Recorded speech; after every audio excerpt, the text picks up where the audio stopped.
Bate-papo das 6. Oferecimento Uniscan, diagnóstico por imagem. Rio Doce Radiologia. Unicor.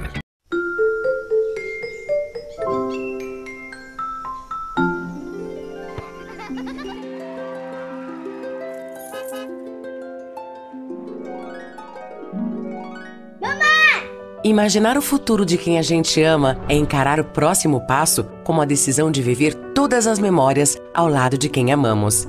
E estar presente em todos os momentos requer atenção, carinho e, o mais importante, saúde, para viver e construir o amanhã ao lado das pessoas que mais importam em nossas vidas. O futuro é cuidar de si e contar com quem também cuida de nós. É deixar o check-up em dia para viver intensamente. E quando o futuro está ali, bem na nossa frente, perceber que só é possível com a saúde em dia.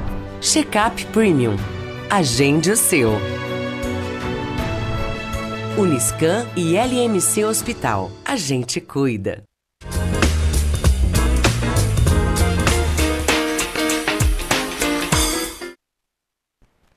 Boa noite.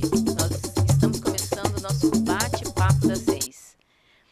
Hoje nosso papo é doenças respiratórias. Com a chegada, dessas temperaturas mais amenas, mudança de estação, ficamos mais suscetíveis, às doenças respiratórias. E hoje nós vamos conversar um pouco. Quem está mais suscetível? Quais são essas doenças? Para isso, nós contamos com a presença hoje da doutora Kênia Schultz. Mais uma vez, muito obrigada, doutora Kênia. Obrigada a você. Sempre bom falar sobre esse assunto, chamar a atenção aí da população, orientar. Nossa função é essa. Muito obrigada pelo convite. Contamos também com o nosso fisioterapeuta, Hospital LMC. Nossa equipe é composta por toda essa gama de profissionais. E Rômulo Tessarolo vem aqui hoje falar conosco um pouco sobre doenças respiratórias. Obrigada, Rômulo. Obrigado, boa noite a todos. É um prazer estar aqui, participar, poder falar um pouco sobre a fisioterapia, sobre a função da fisioterapia nessas doenças respiratórias. Exatamente. Bom, a gente não pode deixar de começar esse papo falando um pouco sobre as doenças respiratórias e a identificação, para quem está assistindo em casa, o que são essas doenças respiratórias e como identificar, principalmente as doenças respiratórias. A doutora Kênia, fala para a gente um pouco. Acho que para começar a gente tem que lembrar que inclui nas doenças respiratórias as vias aéreas superiores, que inclui garganta, nariz, seios da face, e vias aéreas inferiores, que aí inclui as doenças pulmonares propriamente ditas. Essas doenças pulmonares elas podem se dividir entre agudas e crônicas, e ainda dentro dessa subclassificação a gente tem as doenças infecciosas e as não infecciosas. Acho que essas são as formas da gente entender melhor o nosso bate-papo de hoje. Agora, relacionado às doenças do inverno, a gente conversa sobre suscetibilidade de via aérea, porque um clima frio e seco, ele deixa a nossa mucosa, que é todo esse revestimento, como eu costumo comparar, como se fosse nossa pele, revestindo aqui por nossas vias respiratórias até os pulmões, de forma bem simples, para vocês entenderem. Essa mucosa ela tem que estar úmida, ela tem que ter defesa contra germes do ambiente. E aí no clima seco, a tendência é ficar nossas vias aéreas mais secas, então acaba tendo mais fragilidade dessa mucosa para a entrada de vírus e bactérias. E além disso, além dessa suscetibilidade, é o ambiente que muda, Débora? A gente passa a conviver em ambientes mais fechados, sem tanta circulação de ar, A tendência é, quando o clima esfria, até o próprio ônibus, transporte, janela fechada. Então, esse ambiente mais fechado também propicia mais a disseminação de vírus e bactérias. Então, a gente, quando começa a falar das doenças respiratórias associadas ao inverno, ao outono e inverno, a gente fala mais das doenças infecciosas, vírus e bactérias. E aí, claro que quem já tem a doença crônica pulmonar, ela vai ter mais suscetibilidade ainda. Então, quem tem rinite, asma, Enfisema, DPOC, esses pacientes vão ter mais suscetibilidade, a gente vai falar mais sobre isso hoje. Os sintomas de doença respiratória, assim, né? A gente fala, doença cardíaca, tem um sintoma, né? Até alguns se confundem ali com a pneumo, a gente sabe disso. Mas o que é mais, chama mais atenção, né? A mãe que reconhece fácil, né? Mas assim, tem o cuidador que está tomando conta do idoso, né? Tem as pessoas que são responsáveis, né, pelos terceiros, né? Então, o que chama mais atenção nos sintomas de alerta de uma doença respiratória nessa fase do ano? Acho que quando a gente fala em doença respiratória, todo mundo lembra da tosse, né? Tosse parece ser, assim, a queixa mais frequente para as pessoas, de uma forma geral, lembrarem do pulmão, né? E das vias respiratórias, né, Romulo? Mas não é só a tosse, né? A falta de ar, o cansaço, e aí se confunde com os diagnósticos diferenciais, com as doenças cardiológicas. E o chiado no peito, né? O famoso miado do gato, né? Que o paciente sente mesmo, ouve. É uma coisa, como é uma coisa audível, isso chama mais atenção. Sinais de alerta de maior gravidade, sem dúvida, falta de ar, né? Sem dúvida, falta de ar, cansaço, isso deve até chamar atenção para o paciente procurar um serviço de maior emergência, justamente para fazer diagnósticos diferenciais, tá? E dentro das doenças infecciosas, a gente tem febre, né? Astenia, mal-estar, dor no corpo. Tosse, né? Produtiva, né? Tosse com secreção, exatamente. E aí, dividir essa coisa também do tempo, da cronologia, né? Uma doença de dias de evolução pode ter mais a ver com vírus, né? Com uma infecção mais aguda, mas a gente também tem as queixas crônicas. Por exemplo, uma tosse crônica é considerada acima de 3 semanas. Não podemos esquecer da tuberculose. A tuberculose ainda é uma doença infecciosa comum no Brasil. Então, quando a gente tem sinal de uma tosse crônica com secreção ou não, pode ser seca também. Febre, a particularidade da tuberculose é uma febre mais vespertina, todo dia, contínua. Uma tosse crônica, né? Exatamente. Uma história crônica, né? Inclusive emagrecimento. Emagrecimento, que é um dos sinais de alerta para pensar em febres isoladas, né? Assim, muitas vezes é isso que você falou no final do dia. E principalmente a cronicidade, né? O tempo mais prolongado de sintomas. Então, a gente divide essa assistência. Essa é uma coisa para chamar a atenção da população em casa, porque eu sou pneumologista e a gente atende no consultório, o nosso foco são as doenças crônicas, né, Débora? Então, quando o sinal de alerta é agudo, por exemplo, uma falta de ar de repente, de forte intensidade, uma dor no tórax de forte intensidade, um sintoma novo que surgiu de uma hora para outra, não dá tempo para marcar uma consulta com o pneumologista. Tem que ir no pronto-socorro, o clínico do pronto-socorro é capaz de fazer os diagnósticos diferenciais de urgência e mais importantes, e até avaliar a necessidade de uma internação ou não. Então, isso é uma orientação que eu faço no dia a dia. Os pacientes crônicos que eu atendo no consultório, asma, enfisema, DPOC, bronquite crônica, eu oriento o tratamento de crise nessa época do ano, não melhorou com o tratamento de crise que eles já estão acostumados, busque o pronto-socorro. Tuberculose, sintoma mais crônico, pode ter um tempo maior para chegar no pneumologista? Pode, mas o PSF, o Programa de Saúde da Família, o clínico está preparado também para atender esses pacientes, para fazer a primeira investigação. Então, busque sempre orientação. É porque você tem essa primeira fase aí, né, que às vezes começa com um resfriado, né, por exemplo. O resfriado, você não tem, né? Sinal de alerta e de urgência. Sinal de alerta, mas você tem, assim, uma coriza, uma tosse com uma secreção mais clara, né, mais hialina, que a gente fala. Não tem catarro, né, aquele catarro verde, né, ou o paciente fala, não, tá amarelo, né. Então, eu acho que essa mudança, né, tanto da secreção também é um sinal de alerta do aspecto. Nos resfriados e gripes, a diferença é basicamente a gravidade, né? Os resfriados geralmente são quadros mais leves, tem coriza, tem quadros que se resolvem mais rápido, né? E a gripe, geralmente tem febre alta, que envolve vírus mais graves, né? Pode ter uma evolução mais grave.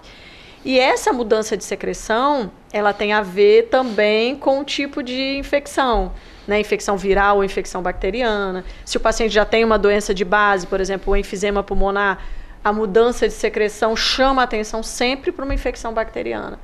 Então, são os casos que precisam de atendimento médico, né? Para orientar se vai usar antibiótico ou não. Precisa de atendimento. E esses pacientes que estão mais expostos, igual a doutora Kênia está falando, né? Os pacientes que já têm alguma doença respiratória, já têm alguma alteração, né? Do pulmão, da via aérea, né? Então, esses sabem já conviver com essas mudanças muitas vezes. Mas a gente também tem grupos de pessoas que, por exemplo, tem algum problema de imunidade mesmo, né? Alguma doença que comprometa, que faça terapia, né? Com corticoides, né? Eu acho que alertando assim para fragilidade, né? Num global, não só para quem já tem a doença respiratória. Quem tem uma imunidade mais baixa. Exato, está mais suscetível essa época do ano a desenvolver, né? Ou uma doença bacteriana mesmo, ou mesmo agora esse contato mais próximo do frio, né? Que traz pra gente. Eu acho que também outra doença que a gente tem que citar é a pneumonia, né? O que é pneumonia que assusta tanto as pessoas, né? Tudo isso que nós estamos falando aqui tem a ver com a pneumonia também, né? A pneumonia é uma manifestação de uma inflamação pulmonar causada por um germe infeccioso, seja ele viral, seja ele respiratório, seja ele, bacteriano. Então, nós convivemos, por exemplo, com a COVID, com pneumonias graves, pacientes evoluindo com pneumonias graves, com internação, com necessidade de UTI, com necessidade de fisioterapia, com queda de oxigênio, necessidade de oxigênio-terapia. Então, e tem a pneumonia bacteriana, né, que pode ser tratada em casa, assim como a COVID também, a gente teve casos assim, pode ser tratada em casa, né, um atendimento de pronto-socorro pode conduzir com a alta hospitalar, com terapia em casa e tal. Mas em alguns casos, e principalmente esse caso, por isso que eu lembrei, né, quem tem uma doença já de imunidade comprometida, vamos citar o diabetes, que é uma doença comum, né, Débora, também, que também é mais suscetível a infecções mais graves, pode ter risco de internação. Então, precisa ser avaliado fatores de risco no exame físico, na história clínica. Então, faz parte medir a pressão, medir a saturação, medir a frequência cardíaca, para ver se tem algum sinal de gravidade, para precisar internar esses pacientes. E aí precisa, com toda certeza... Eu sempre falo que... Isso eu falo com meus pacientes no consultório, Rômulo, que assim... Olha, eu estou te dando esse tratamento, mas a diferença dentro de um hospital, que é o grande divisor de águas, é a assistência de fisioterapia, sem dúvida nenhuma. A gente na maioria das doenças respiratórias. Consegue evoluir bastante o paciente, né? Melhorar a capacidade pulmonar dele, né? A gente utiliza de algumas técnicas que vão favorecer bastante essa expansão pulmonar, né? Que a gente sabe que as doenças respiratórias, o paciente acaba tendo uma limitação dessa expansão pulmonar, e aí a fisioterapia entra, né, conseguindo, às vezes, com alguns recursos, melhorar bastante a capacidade pulmonar do paciente. O Rômulo, e na prevenção desses pacientes que a doutora Kênia citou, né? Esses pacientes que já têm comprometimento, a fisioterapia também, ela é favorável? Sim, principalmente nesses pacientes que já têm uma doença de base, né? Então, os pacientes que já apresentam os neuropatas, os cardiopatas, pneumopatas, são pacientes que já têm um comprometimento, né? Já têm uma limitação de expansão pulmonar, já tem uma restrição, já tem um parênquima pulmonar um pouco comprometido. Então, a fisioterapia, a gente consegue melhorar a capacidade da musculatura respiratória desse paciente, né, e fazer com que ele consiga, né, expandir mais esse pulmão. Quando a gente não consegue, às vezes o paciente é muito limitado, muito idoso, o paciente acamado, e aí já tem uma perda muscular muito grande, a gente não consegue, às vezes, só com a musculatura do paciente, melhorar essa capacidade dele. Então a gente utiliza outros recursos, né? São aparelhos com pressão positiva, técnicas utilizando o AMBU, que a gente consegue colocar uma pressão positiva, né, dentro do pulmão, e aí a gente consegue expandir isso mais e consegue melhorar a troca gasosa, né? Consegue fornecer uma oxigenação melhor na circulação sanguínea do paciente. Que ótimo. E até nas secreções também, isso, né? A gente convive isso... Dentro das doenças pulmonares, o Rômulo citou parênquima, né? Quando a gente fala de via aérea, são as doenças dos caninhos de ar, né, onde passa o ar nos pulmões, e toda a estrutura, o arcabouço que sustenta essas vias aéreas, a gente chama de parênquima. Então, as doenças respiratórias também têm essa diferença. Então, dentro das doenças respiratórias, nós temos as bronquiectasias, que são brônquios dilatados, onde acumula naturalmente, na doença crônica, acumula muita secreção. Então, cronicamente, se tiver a ajuda do fisioterapeuta para ajudar nessa mobilização, isso é fundamental para que o paciente tenha uma boa resposta ao tratamento medicamentoso, senão não responde. E até mesmo o Rômulo falou, que utilize também a musculatura acessória, que saiba respirar, né, Rômulo? Porque o que a gente preconiza, né, o que a gente a princípio tenta tratar é o músculo para que esse paciente consiga sozinho ter uma tosse efetiva, né? Para que a gente tenha uma tosse efetiva, a gente precisa uma expansão pulmonar boa. E, em consequência disso, a gente tem a expectoração, né, uma aceleração de fluxo, e a gente consegue eliminar a secreção. E aí, muitas vezes, o paciente não consegue isso, né? E aí a gente utiliza dessas técnicas, que aí quando a gente consegue uma expansão boa, um retorno, né, porque o pulmão, a gente fala que ele é elástico, então ele expande e ele tem que voltar. E aí quando a gente consegue expandir muito, a gente tem um retorno mais forte, um fluxo maior, um turbilhonamento de fluxo maior, e a secreção vem junto para a via aérea superior. E aí, se você já tiver uma doença, né, que deixa ele mais enrijecido, mais duro, né, você tem as dificuldades nesse processo. Os comprometimentos pulmonares, né, que leva uma fibrose, né, que a gente fala que deixa o pulmão duro. E aí, como ele não consegue expandir porque esse pulmão está duro, aí a gente utiliza essas técnicas de pressão positiva, de alguns aparelhos que vão facilitar isso daí. Alguns aparelhos também que a gente utiliza que promove uma certa vibração, que aí vai descolar essa secreção, né, do pulmão e das vias aéreas, né, como a doutora falou, que às vezes fica um pouco mais superior, e aí o paciente às vezes consegue expectorar. E nos casos mais extremos, que às vezes o paciente não tem essa função de expectorar, aí entra a questão da aspiração, né, que é um processo mais invasivo, que às vezes a gente não gosta muito de fazer, mas às vezes tem necessidade. Nós vamos falar mais dessa questão, dessas doenças crônicas, no próximo bloco. Nós vamos fazer uma pausa agora e já voltamos com mais Bate-Papo das 6.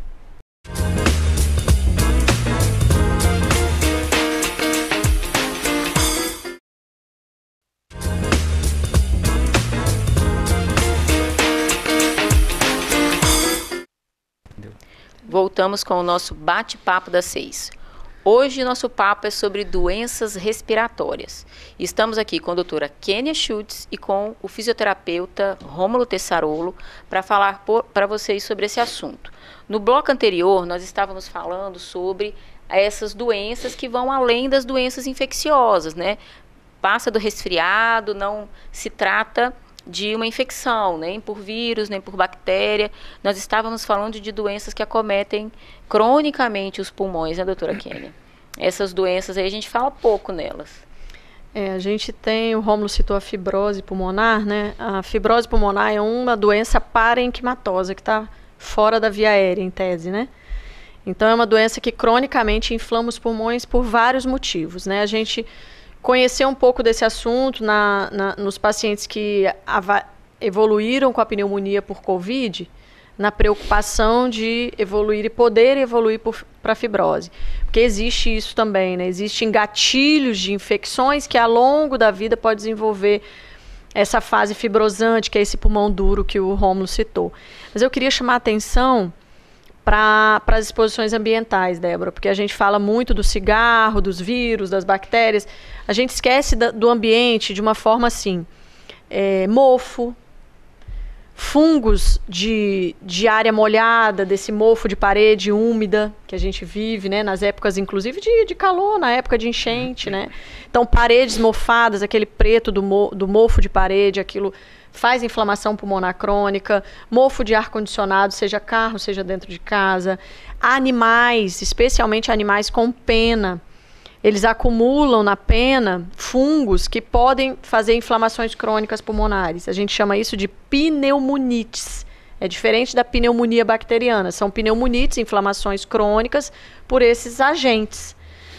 Então, às vezes, quando chega a ser atendido pelo pneumologista, já está com sintoma como uma tosse crônica há anos, uma falta de ar há anos e até queda de oxigênio, que a gente percebe na oximetria, no consultório, e já tem que indicar oxigenoterapia domiciliar.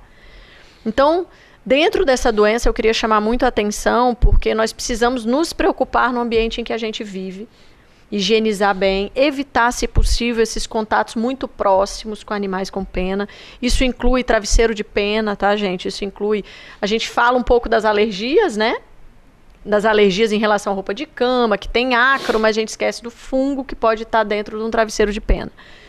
Então, eu queria chamar a atenção para isso e também de que são doenças de especialidade, aí sim o pneumologista entra com uma avaliação de diagnóstico extensa, incluindo exames diferentes. A gente tem, inclusive, aí na produção, um vídeo, umas imagens, se puder mostrar, de um exame avançado que a gente consegue fazer no Hospital LMC, que é um exame chamado pletismografia de fusão de monóxido de carbono, onde a gente consegue avaliar além das vias aéreas, que nas vias aéreas a gente avalia com uma prova de função simples, como a espirometria.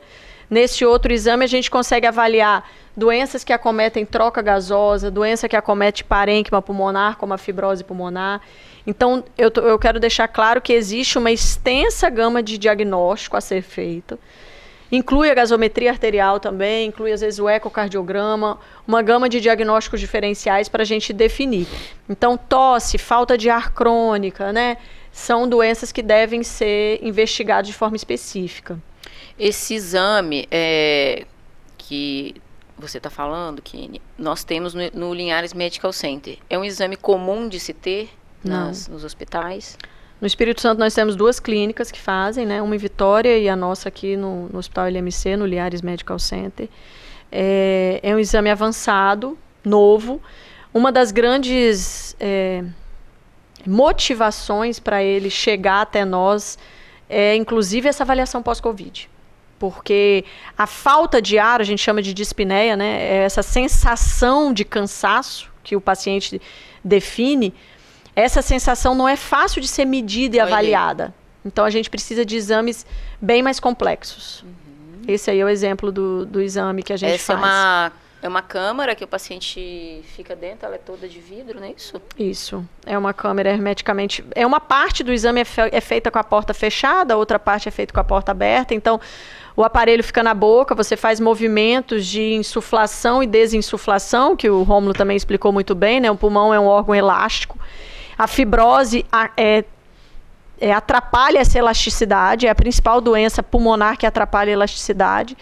E aí a gente consegue avaliar melhor com esses exames mais avançados. Espirometria é um exame mais fácil, Débora, assim, de acessibilidade. Então, várias clínicas fazem. Esse aparelho faz os 2 exames. Faz espirometria, pletismografia e difusão. Você está vendo que é um aparelho maior, depende de um espaço maior, né?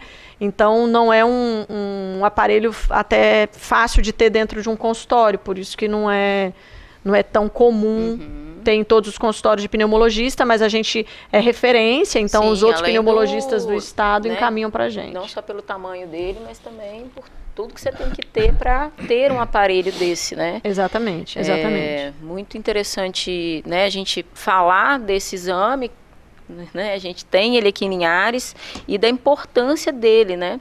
Então, assim, quem avalia a necessidade desse exame, quem é? Então, os pneumologistas são principalmente os indicadores por conta dessa doença de parênquima, né? E a avaliação pós-Covid, sem dúvida nenhuma, porque aí avalia vários fatores, Débora, para a falta de ar, ao mesmo tempo. É aquele exame que eu consigo avaliar, por exemplo, até se é a obesidade, por exemplo, ou se é a fraqueza muscular que está causando a falta de ar. Doenças neuromusculares que o Rômulo citou, não são fáceis de avaliar. Esse paciente está cansando. A gente sabe que ele tem uma fraqueza muscular. Como que eu avalio isso? Nesse exame. Mas a gente tem outras especialidades, Débora. Os reumatologistas, porque as doenças reumatológicas, algumas doenças evoluem para fibrose pulmonar, então eles indicam especialmente a pletismografia de fusão também.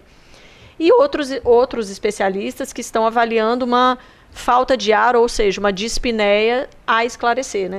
E aí, com vários fatores. Você tem que saber da existência, né, desse exame para pedir. Então, interessante nosso programa hoje falar de um método diagnóstico que nós temos disponível na capital, né, e aqui em Linhares, né? Então, nesses grandes centros aí a gente tem essa acessibilidade. Muito bom a gente difundir até para os colegas saberem, né, que esse exame está aqui em Linhares conosco. Exatamente.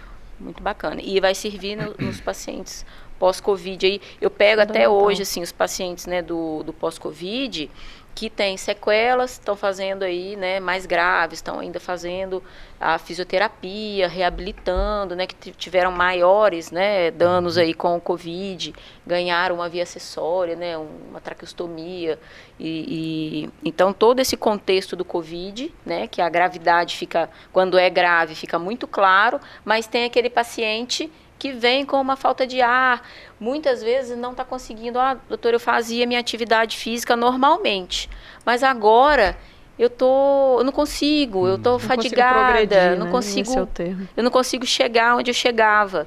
Então isso é muito frequente, né, Rômulo? A fisioterapia pode reabilitar também, né? Isso é um exame muito interessante até para a gente, para a nossa prática, né? Para direcionar a conduta que a gente vai ter perante esse paciente. Então, ele vai mostrar para a gente o grau de comprometimento, né, que esse paciente está, e em cima desse grau de comprometimento e a avaliação da fisioterapia, a gente vai conseguir traçar uma conduta mais adequada. Você vai saber aonde você tem que... até onde eu consigo chegar, agir, até né? onde eu vou orientar esse paciente exatamente até onde eu vou conseguir. Né? Você vai conseguir realizar suas atividades, você vai conseguir voltar a fazer suas atividades físicas. Então, a gente dá um respaldo maior para que a gente consiga montar um programa de tratamento mais adequado. Muito bom. Lembrando que entre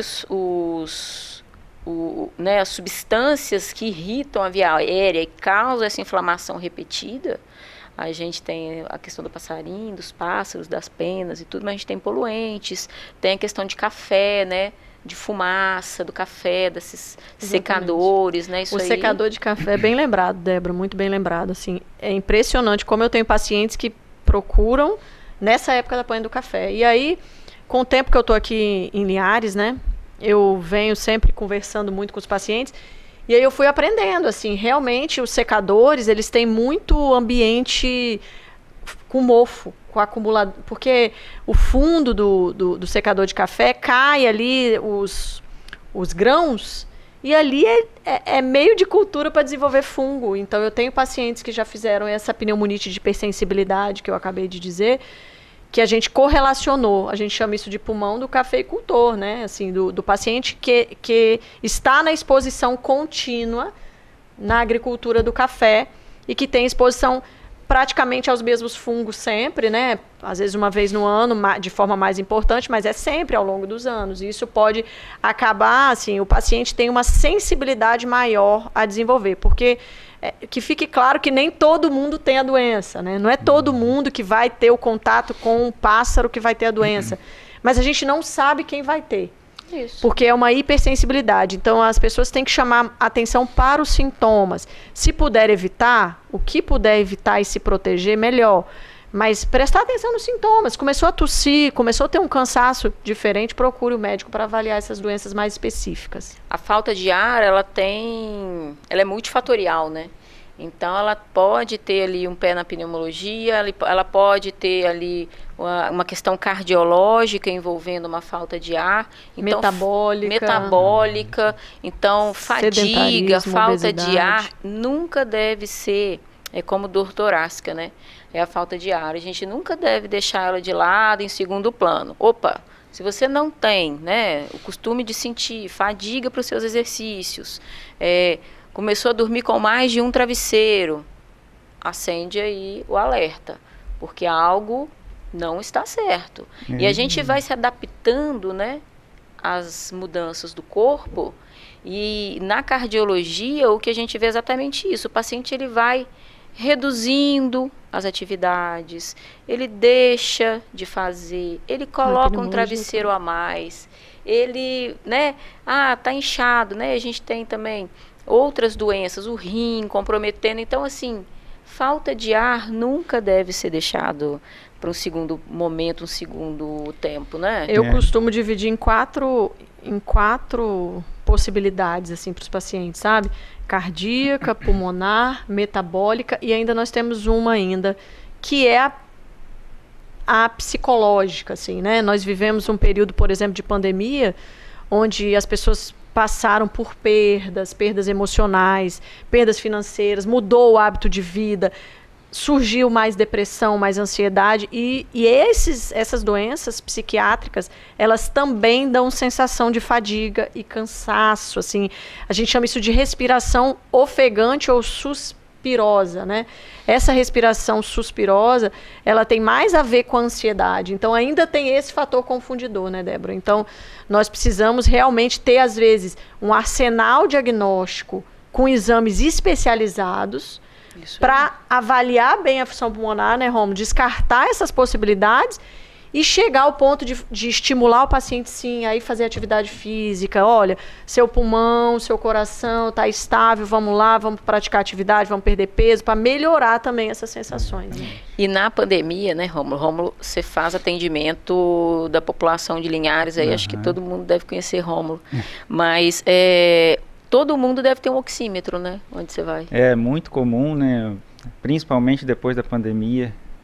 Todo mundo se preocupava muito com a oximetria, né? Principalmente aquele aparelhinho do dedo, né? Que tem que estar acima de 90, quanto mais alto, melhor. Então, e as pessoas confundem muito isso, né? Às vezes, bota o aparelhinho no dedo, a saturação tá boa, mas eu tô cansado, não tô respirando bem. Então, a gente tem que sempre ter bastante atenção para saber diferenciar o que é uma boa oxigenação. Porque a respiração ela não depende só do ar entrar, né? Então ele depende de um mecanismo, de uma mecânica respiratória para fazer esse ar entrar, né? E aí lá dentro que vai ocorrer as trocas.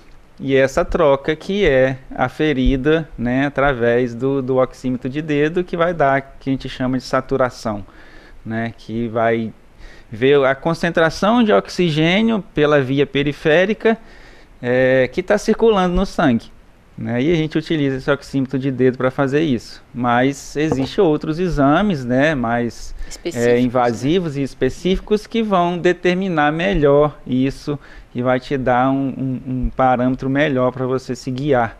Né? Principalmente por que está caindo a saturação. E por que está caindo. Tem N fatores, né? Desde a periferia, da captação disso pelo aparelho, né? Isso, exatamente. E muitas vezes o paciente está num ambiente frio, né? Está com o dedo, né, muito frio, e aí bota o oxímetro e essa oximetria dá baixa. Né? Ela já fica preocupado porque deu baixa, mas às vezes não é só isso, né? Às vezes só o dedo que está gelado e não está conseguindo pegar essa oximetria. Então são assim, outros fatores que tem que ser avaliados. E sem contar que você tem uma pilha dentro desse aparelho, né? Então é uma série de coisas que a gente tem que levar em consideração. E assim, às vezes aquilo leva a um certo pânico, né? Assim, de ver que a saturação não está o ideal, né? Como a gente busca na internet, tem tudo lá, né? Isso gera um certo pânico para quem tem. Ou ainda o contrário, né, Débora? Porque às vezes existem doenças pulmonares mesmo que podem evoluir com falta de ar grave, com crises graves, sem cair o oxigênio. Sem cair. Então, ter a falta de ar é o que o Romulo falou, não necessariamente indica queda de saturação no oxímetro. E outra, tem doenças que causam, antes da queda da saturação, causam aumento do PCO2, né? Da pressão de dióxido de carbono. Então, isso a gente só consegue ver na gasometria arterial. Então, estar com a oximetria normal também não indica que não tem uma doença pulmonar ou uma insuficiência respiratória. Isso, né? Associado. E fora, né, a gasometria, a pletismografia, que é um exame tecnológico de ponta que a gente tem, nós temos exames no pronto-socorro que são básicos, no raio-x de tórax, o exame clínico principalmente, né, do médico que vai avaliar, mas quando a gente fala de exame complementar, a gente tem um raio-x, um exame de imagem, que pode mostrar as alterações ali, né, de forma ou aguda ou crônica, né? Então, os exames, eles vêm para complementar todo esse suporte clínico nosso, né?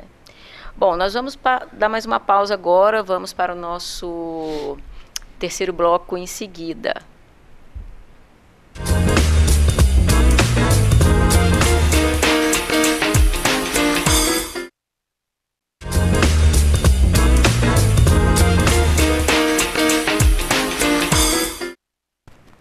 Voltamos aqui com o nosso bate-papo das 6.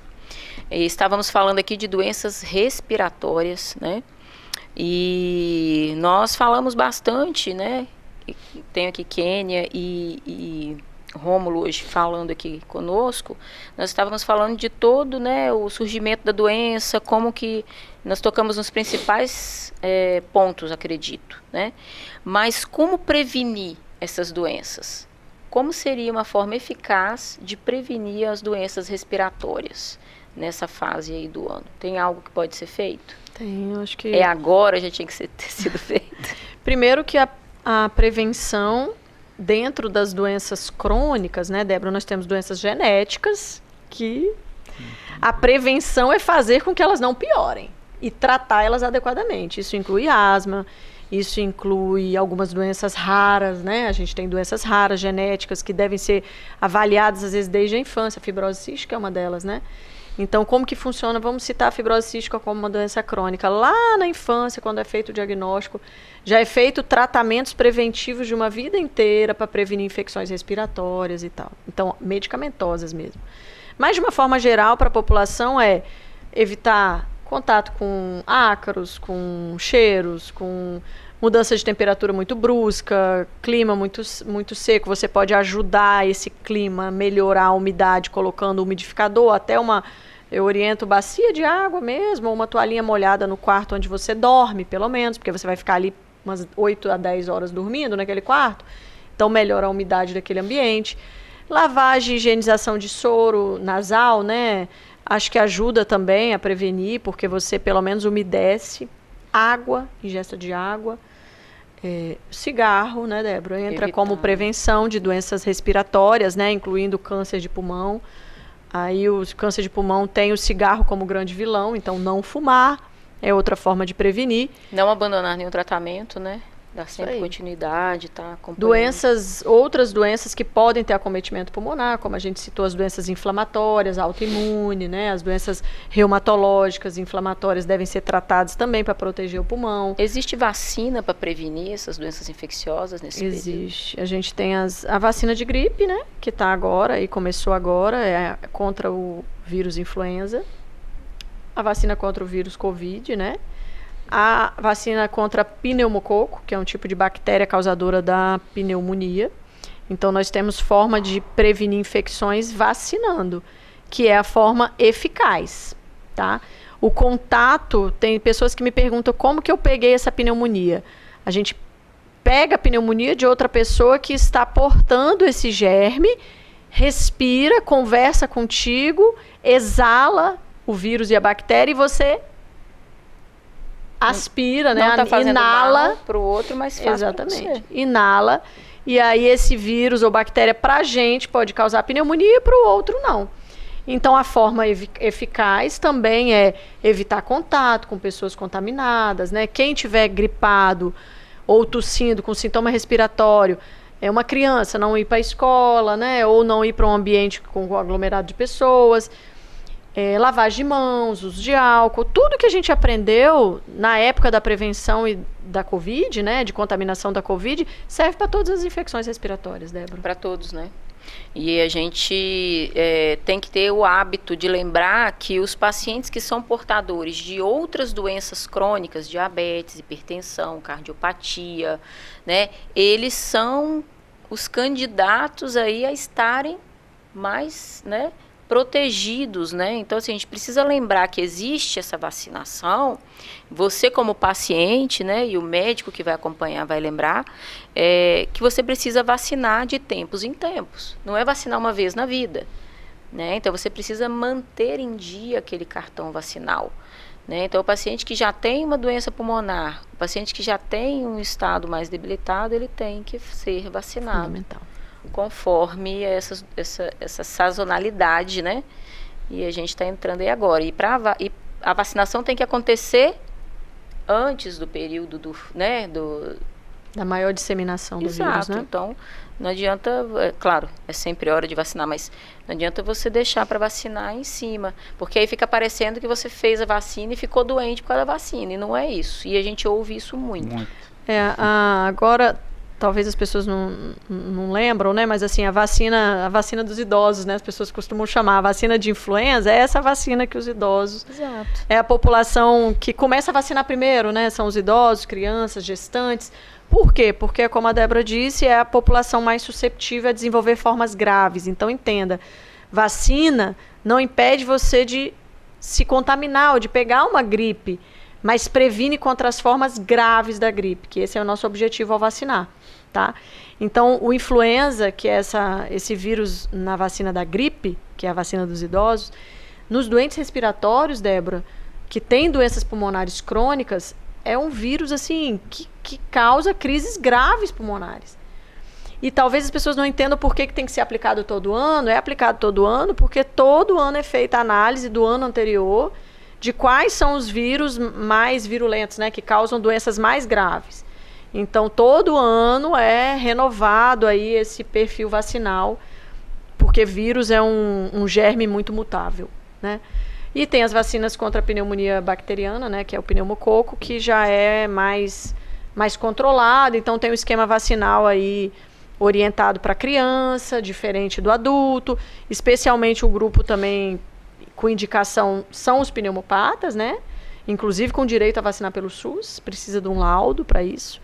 E os cardiopatas também, né, Débora? Então, doenças crônicas, de uma forma geral, debilitados tem que vacinar. Para prevenir contra essa doença grave. E o tratamento, entre todo o arsenal que a gente tem, né, de tratamento medicamentoso, a fisioterapia vem também a auxiliar esses pacientes no momento de tratar. Isso. Não é, Rômulo? Acho que você falou da prevenção, né? A gente que da vacina, só voltar um pouquinho, porque a gente que viveu o Covid, que estava dentro do hospital, né, pegando o paciente, acho que ficou muito claro, muito nítido quando os pacientes começaram a se vacinar e o número de internação foi diminuindo, né? Então, acho que isso ficou bem claro que a vacina realmente funcionou naquele momento, né? E aí a fisioterapia, ela vem, né, a gente fala de tratamento, é importante a gente falar que esclarecer que a fisioterapia não vai tratar a doença, né? Quem vai tratar a doença são os médicos através da terapia medicamentosa.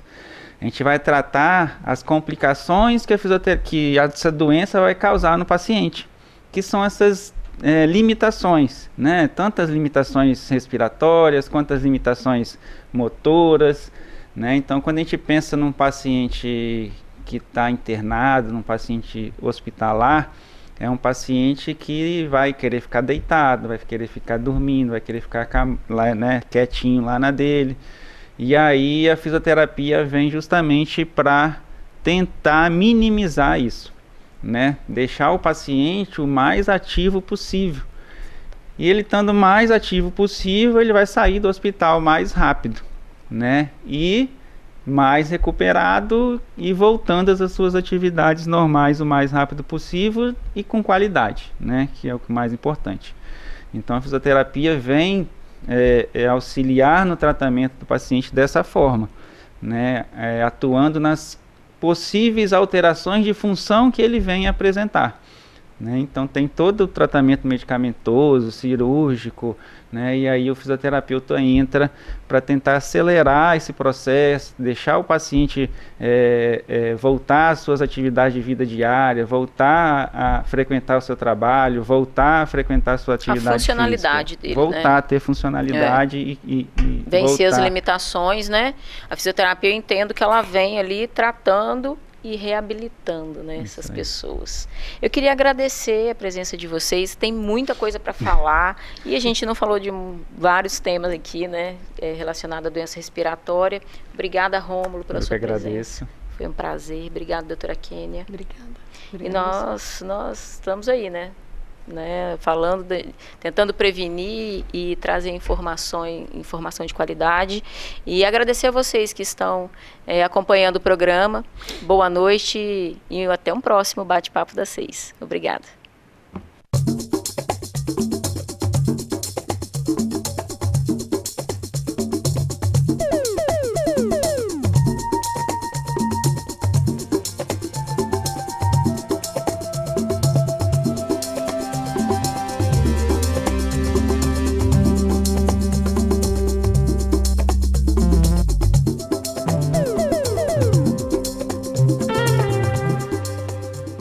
Bate-Papo das 6. Oferecimento Uniscan, diagnóstico por imagem.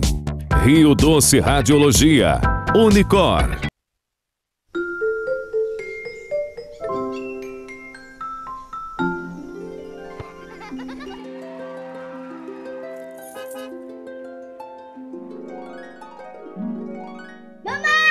Imaginar o futuro de quem a gente ama é encarar o próximo passo como a decisão de viver todas as memórias ao lado de quem amamos. E estar presente em todos os momentos requer atenção, carinho e, o mais importante, saúde, para viver e construir um amanhã ao lado das pessoas que mais importam em nossas vidas. O futuro é cuidar de si e contar com quem também cuida de nós. É deixar o check-up em dia para viver intensamente. E quando o futuro está ali, bem na nossa frente, perceber que só é possível com a saúde em dia. Check-up Premium. Agende o seu.